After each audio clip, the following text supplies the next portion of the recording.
Radhe Radhe. Brajdham channel में आप सबका स्वागत है। तो आज हम सुनेंगे बुधवार व्रत की विधि और उसकी कथा। बुधवार का व्रत बहुत ही महत्वपूर्ण व्रत है। इस दिन जन्मा हुआ पुत्र बड़ा प्रतापी और बुद्धिमान होता है। बुधवार के दिन जन्मा पुत्र अपने पिता के असंभव कार्य को भी सरल बना देता है। बुधवार को स्नान आदि से निवृत्त होकर महादेव का पूजन यथाविधि करना चाहिए।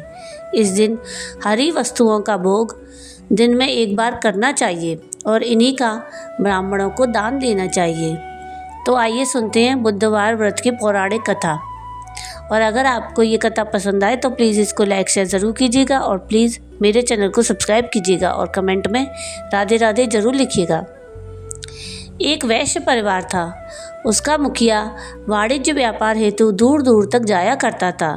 एक बुधवार को उसकी अनुपस्थिति में उसकी पत्नी ने सुंदर शिशु को जन्म दिया। मुखिया को विदेश में फिरते हुए 12 वर्ष बीत गए। इस समय उसने खूब पैसा कमाया। जब उसे घर की याद आई तो वह परिश्रम से कमाई हुई संपत्ति को गाड़ियों में भरकर घर की ओर चल दिया। जब वह अपने गांव के पास पहुंचा तब एक स्थान पर उसकी गाड़ियां अटक गईं।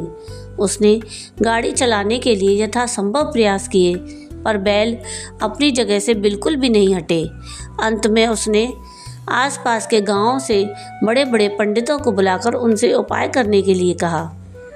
तब सभी ने विचार करके कहा, यदि बुधवार के दिन का उत्पन्न हुआ कोई बालक गाड़ियों को हाथ लगा दे तो संभव है कि गाड़ियां चल जाएं। इतना सुनकर वह वैश्य व्यापारी अपने ही गांव में जाकर पूछने लगा कि बुधवार के दिन किसी के बेटे ने जन्म लिया है क्या। तभी एक वृद्धा ने कहा कि अरे तेरा बेटा ही तो बुधवार के दिन पैदा हुआ है, उसी को जाकर बुला ले। तो उस वृद्धा के कहने से वह अपने घर की ओर चला गया। द्वार पर पहुंचकर उसने देखा कि एक सुंदर बालक खेल रहा है। उसने उस बालक से उसके पिता का नाम पूछा तो उस बालक ने उसी का नाम बताया। यह सुनकर वह व्यापारी बोला, बेटा मैं ही तुम्हारा पिता हूँ। मेरी गाड़ियाँ अटक गई हैं, उन्हें चलकर हाथ लगा दो। वह लड़का तुरंत पिता के साथ चला गया।